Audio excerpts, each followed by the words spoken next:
आ गए, वो भी बिना किसी से पूछे। ये औरत शेखर आनंद की पर्सनल सेक्रेटरी शालिनी थी, जो मुंशी जी की पहचान से वाकिफ नहीं थी। मैं यहाँ के चेयरमैन मिस्टर गुप्ता से मिलने आया हूँ। मिस्टर अभिनव गुप्ता इस कंपनी के वाइस चेयरमैन हैं और वो तुम जैसे सेल्समैन से बिना अपॉइंटमेंट के नहीं मिलते हैं। तो अब यहाँ से निकलो, वरना मैं सिक्योरिटी बुलाऊं। सिक्योरिटी। गौतम के फोन पर अवनी का फोन आने लगा। इससे पहले कि वो फोन उठाकर जवाब देता, उसका मोबाइल लो बैटरी के कारण स्विच ऑफ हो गया। तुम जानती भी हो किससे बात कर रही हो? ये जोधपुर के मुंशी जी, मुझे लेट हो रहा है, गुप्ता जी को बुलाइए प्लीज। हेलो। अभिनव गुप्ता मुंशी जी को अच्छे से जानता था। वो अपने काम छोड़कर तुरंत अपने केबिन से बाहर आ गया। देखो, मैं तुम दोनों को लास्ट वार्निंग दे रही हूँ। मिस कामिनी, ये तरीका है आपका गेस्ट से बात करने का? सॉरी सर, लेकिन शट अप। तुम्हें पता है ना, तुम्हारी इस बदतमीजी की वजह से तुम्हें इस कंपनी से निकाला जा सकता है।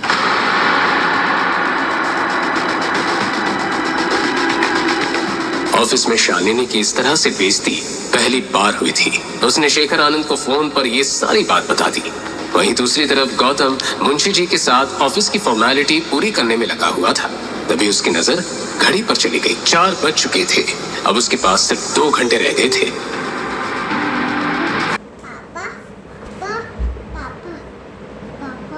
वो जैसे ही डॉक्यूमेंट साइन कर ऑफिस से बाहर जाने लगा, उसे बाहर एक आदमी दिखाई दिया, जिसकी आंखों में गुस्सा भरा था। ये सब यहाँ क्या हो रहा है? पर अभिनव, तुम्हारी इतनी हिम्मत कि तुम अपने आप को चेयरमैन कराने लगे और शालिनी को फायर कर दिया। कमीने, तेरी हिम्मत कैसे हुई? बोल। मैंने मिस्टर अभिनव को ये पावर दी है और आज से वही इस कंपनी के चेयरमैन है। अच्छा, और क्या मैं पूछ सकता हूँ कि आप कौन हो और इस कंपनी के अंदर जबरदस्ती कैसे घुसा है? मुंशी कमल स्वरूप। ये नाम सुनते ही शेखर आनंद के पैरों तले जमीन खिसक गई।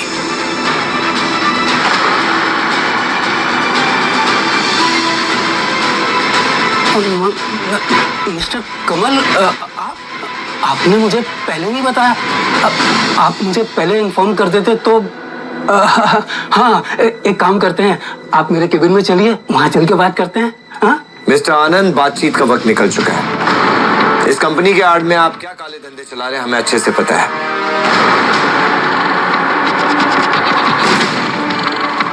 ये लीजिए। गौतम ने उनके हाथ में एक लेटर थमा दिया, जिसमें साफ लिखा था कि कंपनी का नया ओनर अब गौतम था।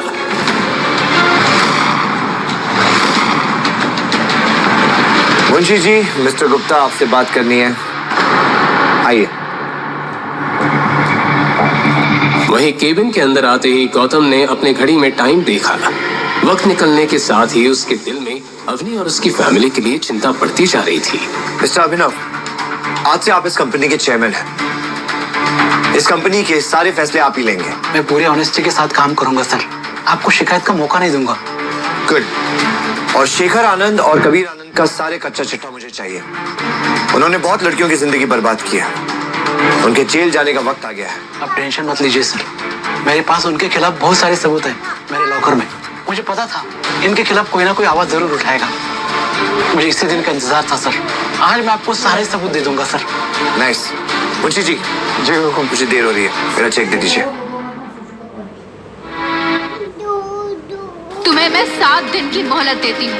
अगर तुम मुझे शादी से पहले भगा कर ले गए तो मैं तुम्हारी, और अगर मेरी शादी देवदत्त से हुई तो हर रोज सुबह अलग अलग रंग की चूड़ियाँ भेजती रहूंगी।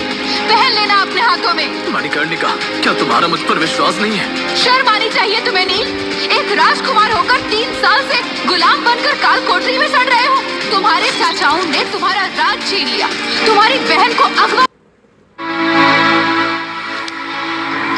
Thank you.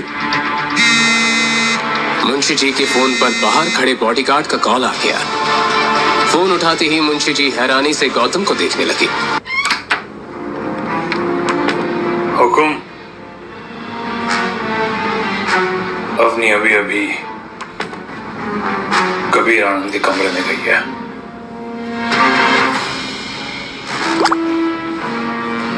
गौतम ये बात अच्छे से जानता था कि कबीर ने अवनी को अपने कैबिन में क्यों बुलाया था। उसके कैबिन में एक ऐसा ड्रग रहता था जिसे वो हर लड़की को उस पर इस्तेमाल करके उनका फायदा उठाता था। ऑफिस में बहुत सारे लोग इस सच्चाई से वाकिफ थे, लेकिन सभी लोग कबीर और शेखर के खिलाफ आवाज उठाने से डरते थे। आज कबीर कंपनी के नए मालिक गौतम के गुस्से का शिकार होने वाला था।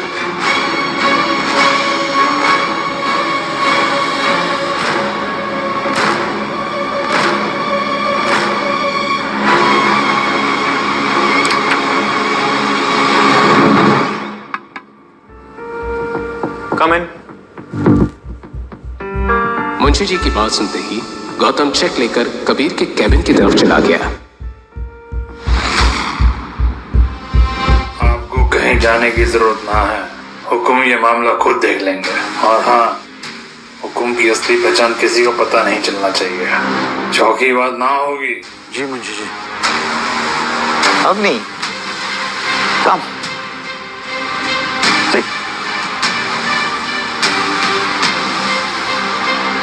सो कैसे आना हो?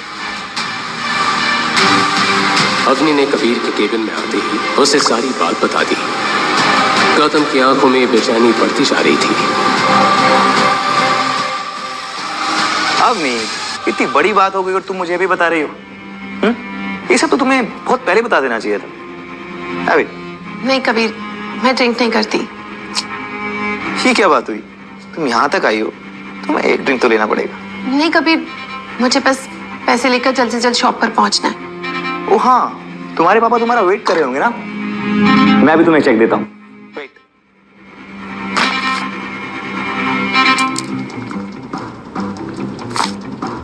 और तुम ड्रिंक नहीं करोगी तो मुझे बहुत बुरा लगेगा।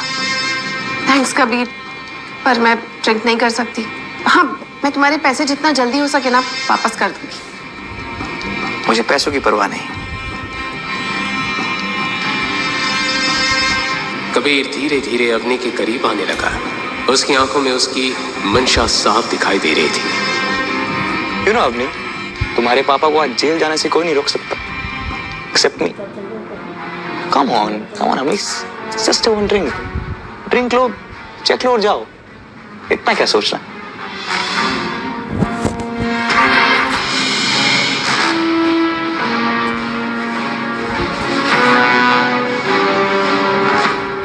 कभी ड्रिंक करने के बाद तुम पक्का मुझे चेक दे दोगे ना? ऑफ कोर्स, पैसा मेरे लिए इतनी बड़ी बात नहीं।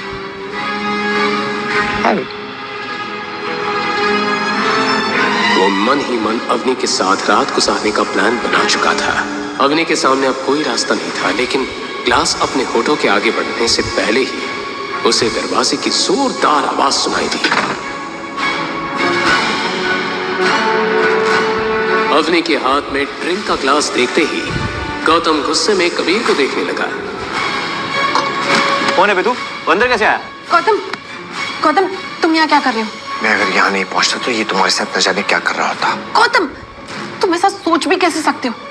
मैं यहाँ कबीर से मदद मांगने के लिए आई हूँ। तुम नहीं जानती कितना गिरा हुआ इंसान है वो। हेलो, बहुत हुआ तेरा। तुझे पता है तू किससे बात कर रहा है? मेरी तो कबीर, ये मेरे हस्बैंड है।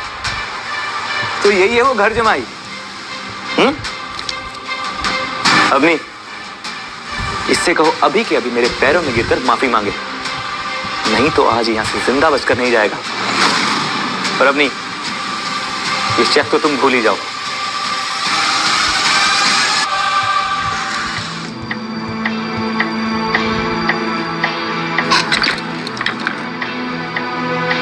You know, 3 साल पहले तुम्हारी तरह एक आदमी ने मेरे कैबिन में घुसने की कोशिश की थी। उसकी फैमिली वाले उसकी लाश आज तक ढूंढ रहे हैं।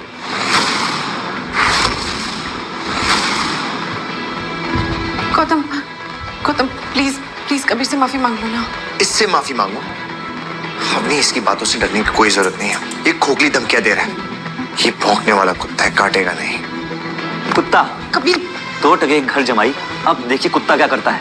आज की आज तेरी चमड़ी नहीं उधेड़ी ना तो मेरा नाम भी कबीर आनंद नहीं। गौतम। हेलो इंस्पेक्टर शिवा, मैं कबीर आनंद बोल रहा हूँ। अभी कभी चेहरे आइए, किसी की चमड़ी उधेड़नी है। और अवनी, ये चेक तो तुम भूल ही जाओ। आज ये जेल जाकर रहेगा। कबीर, कबीर, मैं गौतम की तरफ से तुमसे माफी मांगती हूँ, प्लीज। नहीं अम्मी, आज इसे जेल जाने से कोई नहीं रोक सकता। फाइनली तुम उसके बाद मेरी हो पाओगी। गौतम, ये तुम क्या कर रहे हो? तुम जानते नहीं हो ये फिनिश्ड मैन। इस थप्पड़ मारना बहुत महंगा पड़ेगा।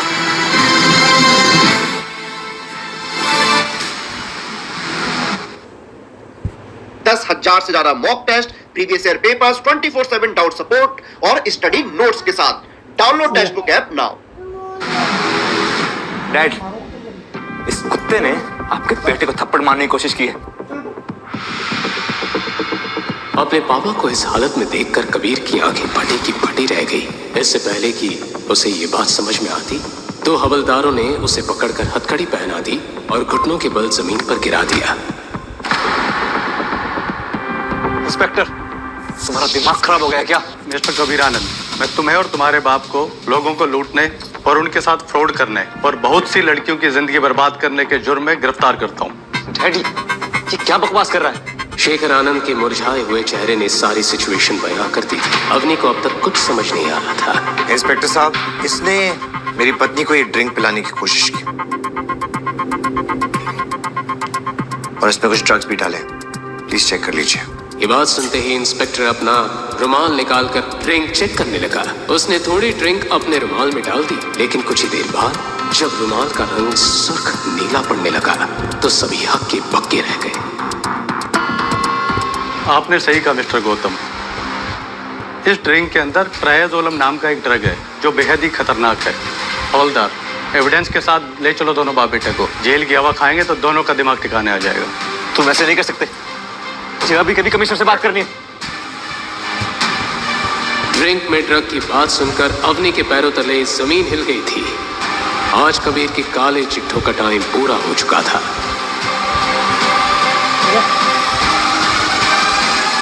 अवनी, गौतम के पास बताने के लिए बहुत सारी बातें थी, लेकिन वो इस वक्त अपनी सच्चाई नहीं बताना चाहता था।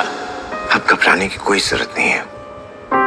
उन्हें उनके किए की सजा मिल चुकी है। गौतम ने अपनी जेब से 30 लाख का चेक निकालकर अवनी की तरफ बढ़ा दिया। ये देखो, डैडी जी को बचाने के लिए मैंने पैसों का इंतजाम कर लिया है। लेकिन इतना बड़ा अमाउंट तुमने इतनी जल्दी कैसे अरेंज किया? गौतम अगर सच बताता तो बहुत बड़ी मुसीबत में फंस सकता था, इसलिए वो बिना कुछ कहे खामोश रहा। गौतम, मैं तुमसे कुछ पूछ रही हूँ। तुम्हें ये चेक किसने दिया? वो मैंने अपने एक दोस्त से उधार लिया है। उसकी कंपनी में बहुत सारा फायदा हो गया था तो उसने मुझे उधार दे दिया।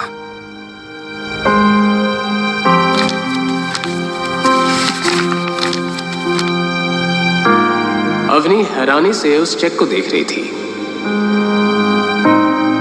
हम ये पैसे आराम से वापस कर सकते हैं। उसे पैसों की जल्दी नहीं है।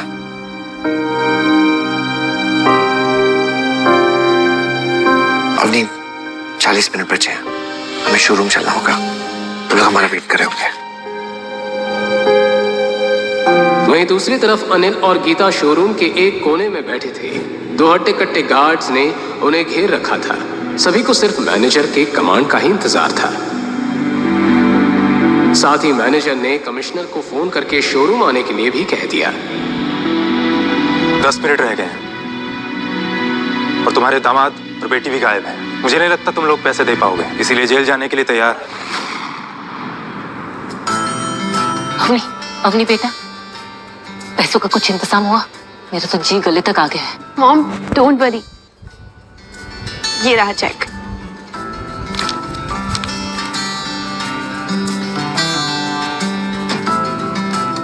देखा, मैंने कहा था ना, कबीर हमारी मदद जरूर करेगा। बहुत ही अच्छा बच्चा है वो, पूरा सोने का खरा है। ये तुम्हारे गौतम जैसा नहीं है। देखो गौतम, दिखाई दे रहा है ये चेक? ये तुम्हारे औकात से बाहर की बात है। कबीर मेरी बेटी का दोस्त है, मेरी बेटी, और तुम अब आज के आज ही मेरी बेटी को तलाक दे दो। अब मैं अपनी बेटी की जिंदगी तुम्हारे जैसे निकम्मे के साथ नहीं देख सकती। क्या क्या ख्वाब देखे थे मैंने अपनी बेटी के लिए, और तुम जैसा भूत हमारे पल्ले पड़ गया है। मॉम, अरे तू जैसा आप सोच रही है वैसा कुछ भी नहीं है। दरअसल वो तू चुप ही रहे। तुझे सही और गलत दिखना ही बंद हो गया है। ये आदमी तेरे पल्लू से बंध गया है, तू उसे छोड़ क्यों नहीं देती है? कबीर का नाम सुनकर अवनी को ड्रिंक वाली बात याद आ गई। मॉम, ये पैसे मुझे गौतम ने दिए हैं, कबीर ने नहीं।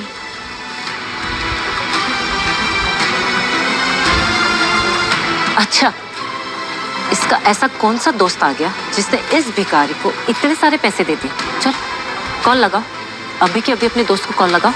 गौतम हड़बड़ाकर अपने आसपास देखने लगा। वहीं गीता लगातार शक भरी निगाहों से उसे देख रही थी। करो अपने दोस्त को कॉल। दरअसल मेरा दोस्त ट्रैवल कर रहा है, उसके असिस्टेंट ने मुझे चेक दिया। आप लोग ये अपना फैमिली ड्रामा घर जाके कर लेना, मुझे चेक दे दीजिए।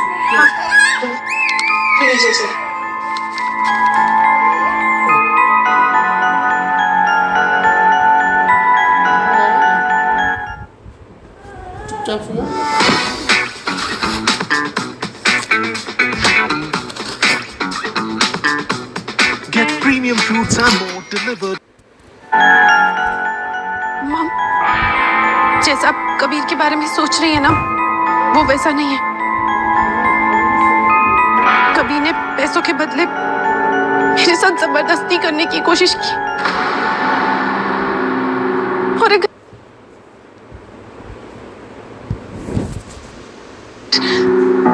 गौतम बस सही वक्त पर नहीं आते ना, तो वो अपने प्लान में कामयाब भी हो जाता। बेटा, बेटा ठीक तो सुन। गीता को अपने कानों पर यकीन नहीं हो रहा था। तुम्हें तो कुछ नहीं हुआ ना बेटा? No dad, I am fine now. तो यही सबसे बड़ी सोचने वाली बात है कि गौतम ये पैसे लाया कहां से। खैर, मुझे इन सबसे कोई मतलब नहीं है। जिंदगी में पहली बार इसने कोई ढंग का काम किया है। अरे खाक ढंग का काम किया, पता नहीं कहां से मांग के लाया होगा। हमें सबके पैसे चुकाने होंगे ना।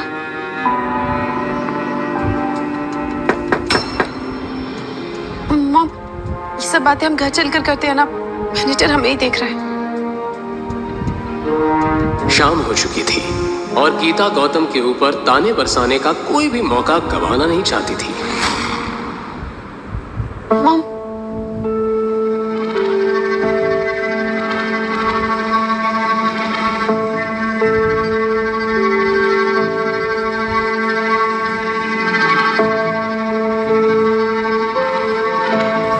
यहाँ खड़े मत रहो, मेरे लिए चाय ले आओ। जी मॉम। और सुनो, चाय में दूध और इलायची कम डालो। तुम्हारे बाप दादा ने कोई हमें खजाना नहीं दिया हुआ है, समझे? जी मॉम।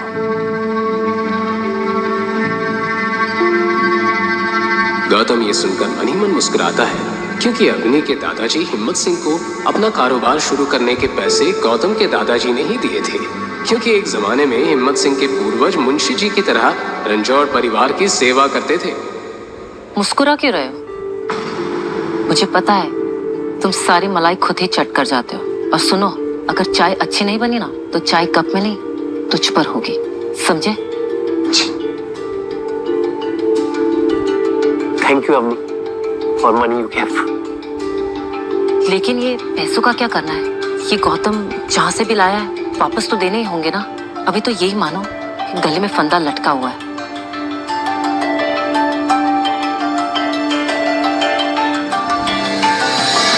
अवनी अपनी सेविंग्स के बारे में सोचने लगी, क्योंकि उसे भी जल्दी से जल्दी गौतम से लिए पैसे वापस लौटाने थे। उसी वक्त गौतम हमेशा की तरह खाने के बारे में पूछने आ गया, क्योंकि घर में अक्सर ही गीता और अनिल की अलग अलग फरमाइश होती थी। मॉम, अभी के लिए हमारी जितनी भी सेविंग्स है हम वो दे देते हैं, बाकी के पैसे मैं धीरे धीरे गौतम को लौटा दूंगी। ठीक है, पहले इससे भी तो पूछो कि इसका अमीर दोस्त बाद में हमसे बाकी के पैसे ले लेगा कि नहीं, क्योंकि सेविंग्स के तो सिर्फ 5 लाख है। कहीं वो मना कर दे तो? नहीं मॉम, उसे पैसों की फिलहाल कोई जल्दी नहीं है। तो फिर ठीक है, हम बाद में ही दे देंगे।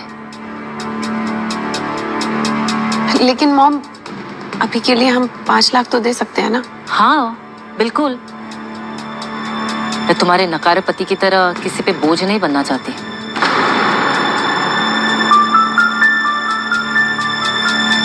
अच्छा गौतम, जब तुम पैसे रिटर्न करोगे ना अपने फ्रेंड को, तो मेरी तरफ से थैंक यू बोलना। उन्होंने हमारी बहुत बड़ी हेल्प की है।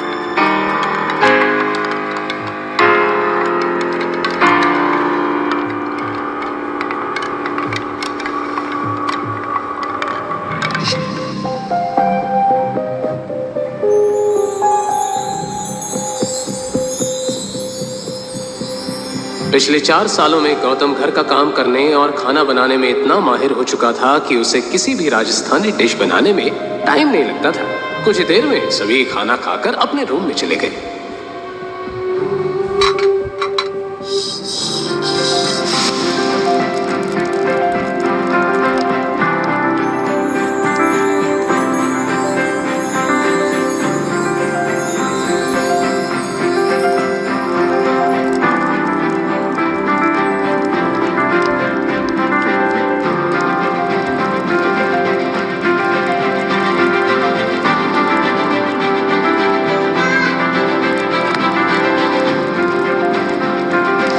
लेकिन गौतम का काम खत्म नहीं हुआ था। वो किचन में बर्तन साफ करने में लगा था। उस गौतम ने वक्त के साथ साथ हर चीज में अपने आप को ढाल लिया था। बर्तन साफ करते हुए उसके सामने अचानक ही अवनी का चेहरा आ गया। आज पहली बार उसने अवनी की आंखों में खुद के लिए इज्जत देखी थी। वो मन ही मन मुस्कुराता हुआ इस बात के बारे में सोच रहा था कि तभी उसके मोबाइल की रिंग बजने लगी। सॉरी सर, मैंने आपको डिस्टर्ब किया। दरअसल अपॉइंटमेंट लेटर पे आपकी साइन चाहिए थी। कल कब फ्री है सर आप? मैं कल सुबह ऑफिस आ जाऊंगा। Okay sir. दुकान के लिए लोन मिल तो गया, पर दुगने ईएमआई को कहना पड़ा ठीक है। इतनी रात को तुम फोन पे किससे बात कर रहे थे? मैं वो क्रेडिट कार्ड वालों का बहुत फोन आने लग गया आजकल। किसी भी टाइम पे फोन करते बहुत परेशान कर रखा है। मैं परेशान हो गया हूँ इन लोगों से।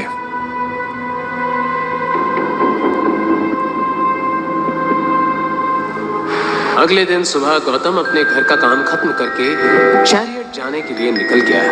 वो अवनी से मार्केट के काम का बहाना बनाकर निकला था, इसलिए उसे जल्दी से जल्दी घर वापस पहुंचना था। Good morning sir. मैंने सारे सीनियर एग्जीक्यूटिव्स को इन्फॉर्म करके मीटिंग के लिए बुला लिया है सर। आप कब तक पहुंच रहे हैं सर? मिस्टर गुप्ता, आपने किससे पूछकर ये मीटिंग रखी है? मैं नहीं चाहता कि मेरी असलियत किसी के भी सामने आए। Please cancel the meeting. I am sorry sir, मैं मीटिंग कैंसिल कर देता हूँ। आप टेंशन मत लीजिए, आपके बारे में किसी को पता नहीं चलेगा। गुड, मैं आपको आपकी कैबिन में मिलता हूँ।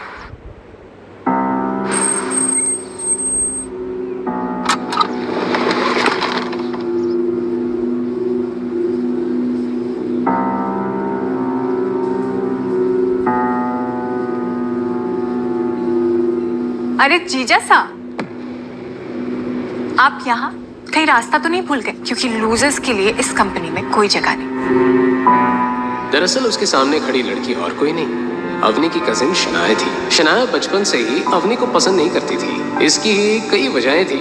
अवनी का दिमाग बचपन से ही बहुत तेज था। वो दिखने में बहुत सुंदर थी। अवनी की शादी गौतम जैसे लूजर से होने के बाद शनाया सबसे ज्यादा खुश हुई थी।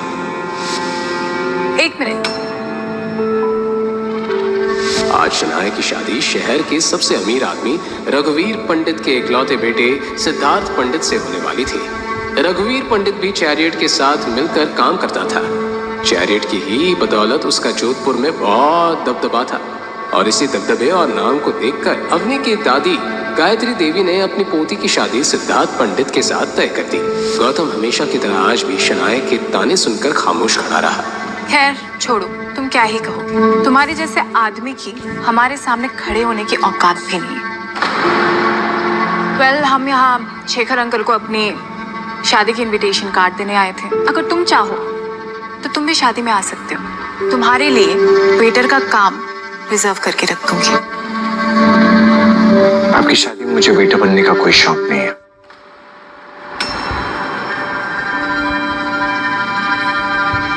गौतम के सिंपल से कपड़ों को देखकर सिद्धार्थ मन ही मन हंस रहा था। लेकिन वो इस बात से बेखबर था कि इन सिंपल कपड़ों के पीछे चैरियट का मालिक खड़ा था। अच्छा, तो ये है गौतम द घर जमाई। बहुत सुना है तुम्हारे बारे में। तुम वही हो ना जो अपनी पत्नी के टुकड़ों पर पलते हो। आज फाइनली दर्शन हो ही गया। वैसे फॉर योर काइंड इन्फॉर्मेशन, इस बिल्डिंग में ना तुम्हारे जैसे लूजर्स की जगह नहीं है। तो तुम मैं एक्चुअली यहाँ पे जॉब मांगने आया था। नौकरी? सीरियसली? यहाँ झाड़ू पोछे के लिए कोई वैकेंसी नहीं है। शनाया, लगता है ये गार्ड के जॉब के लिए आए हैं। All the best. जीजा साहब, अवनी की कमाई से घर के खर्चे पूरे नहीं होते ना। वैसे नौकरी लगने के चांसेस कम लग रहे हैं। एक काम कर, ये ले, रख ले, काम आएगा। ये तो वक्त ही बताएगा कि ये किसके काम आने वाला है। इसे संभाल के रखना, बहुत जल्द तुम्हारे काम आने वाला है। क्या कहा तुमने? तुम्हारी हिम्मत कैसी हुई मेरे से ऐसी बात करने की? इसके बाद जो कुछ भी कहना, जो कुछ भी करना, सोच समझ के करना, समझे तुम? क्या क्या कर लेगा बे तू? बोल, क्या करेगा? बेबी छोड़ो ना, किस लोफर के मुंह लग रहे हो तुम। हम जिस काम के लिए आए थे वो काम पूरा कर लेते हैं। वैसे भी इस आदमी के पास कोई काम धंधा तो है नहीं।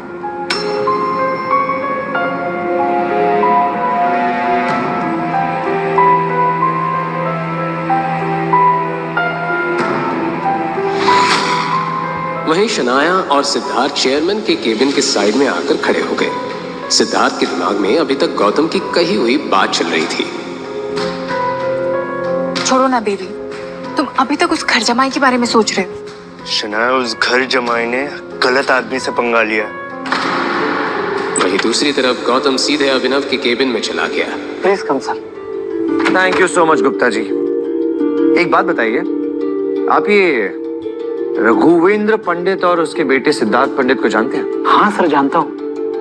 रघुवीर जी हमारी कंपनी के साथ बहुत सालों से काम कर रहे हैं। ठीक है, आज के बाद से रघुवेंद्र पंडित की कंपनी के साथ चैरियट ग्रुप काम नहीं करेगा। उनके साथ जो भी डील्स होने वाली है सब कैंसिल कर दी जाए और उन्हें इन्फॉर्म कर दिया जाए कि जो लोग दूसरों की इज्जत नहीं करते, हम उनके साथ काम नहीं करते। क्योंकि काम जो होता है वो औकात देखकर नहीं, हालात देखकर दिया जाता है। गौतम की बात सुनते ही अभिनव समझ गया था कि गौतम ने बिना कुछ सोचे इतनी बड़ी बात नहीं की है। अभिनव ने इमीडिएटली रघुवीर पंडित को कॉल लगा दिया। गौतम मुस्कुराते हुए पास में रखी चेयर पर बैठ गया।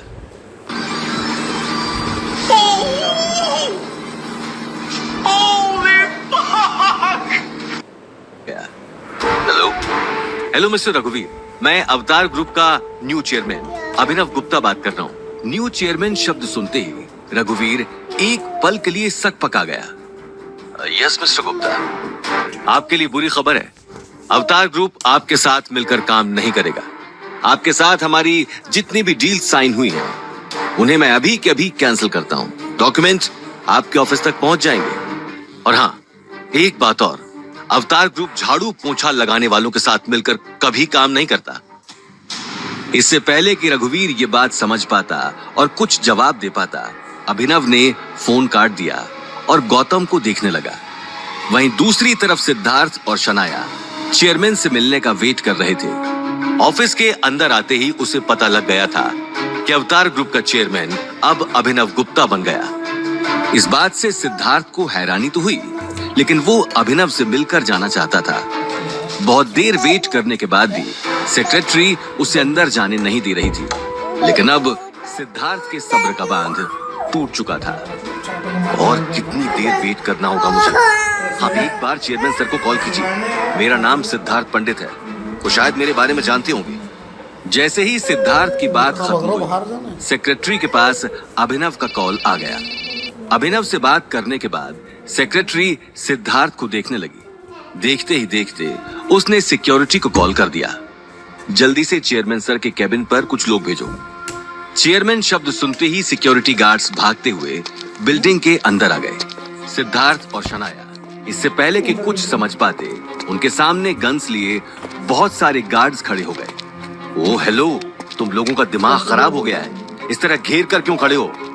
आई am sorry mister Siddharth Pandit, लेकिन आपकी कंपनी के साथ अवतार ग्रुप ने सारी डील्स कैंसिल कर दी हैं और चेयरमैन सर ने कहा है कि हम झाड़ू पोछा लगाने वालों के साथ काम नहीं करते। व्हाट? ये क्या बकवास है?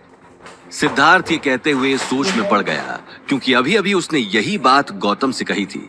लेकिन इससे पहले कि वो इस बात के बारे में सोचता, उसे अचानक याद आया कि उनका आधा काम अवतार ग्रुप की वजह से चल रहा था।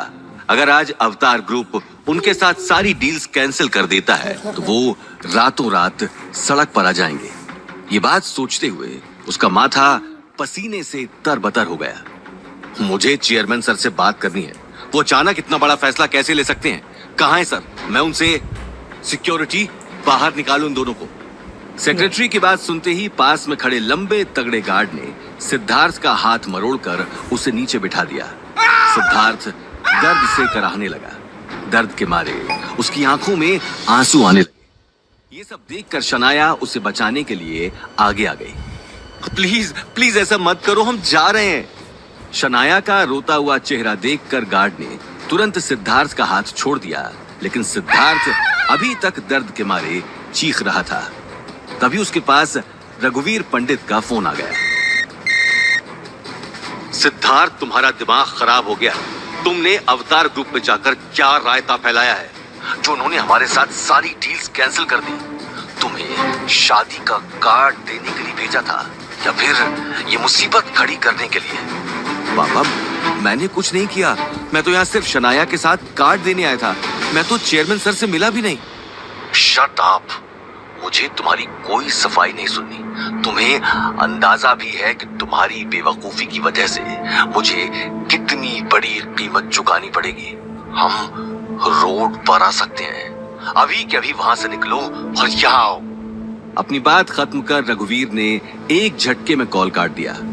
कॉल कटने के बाद सिद्धार्थ अपने आसपास खड़े गार्ड्स को देखने लगा और बिना कुछ कहे बिल्डिंग के बाहर चला गया। उसे जाते हुए देखकर शनाया भी वहां से निकल गई। अचानक इतनी बड़ी बात ने सिद्धार्थ को अंदर तक हिला दिया था।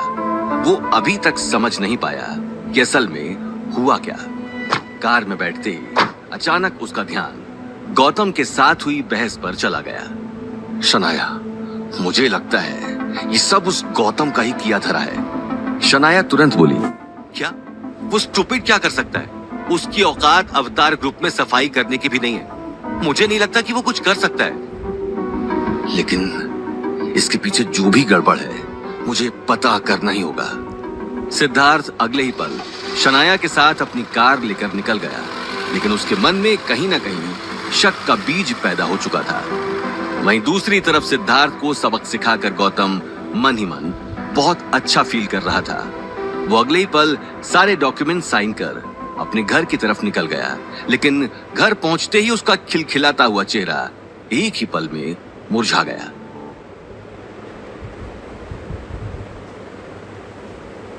तुम्हें मैं 7 दिन की मोहलत देती हूँ। अगर तुम मुझे शादी से पहले भगाकर ले गए तो मैं तुम्हारी और...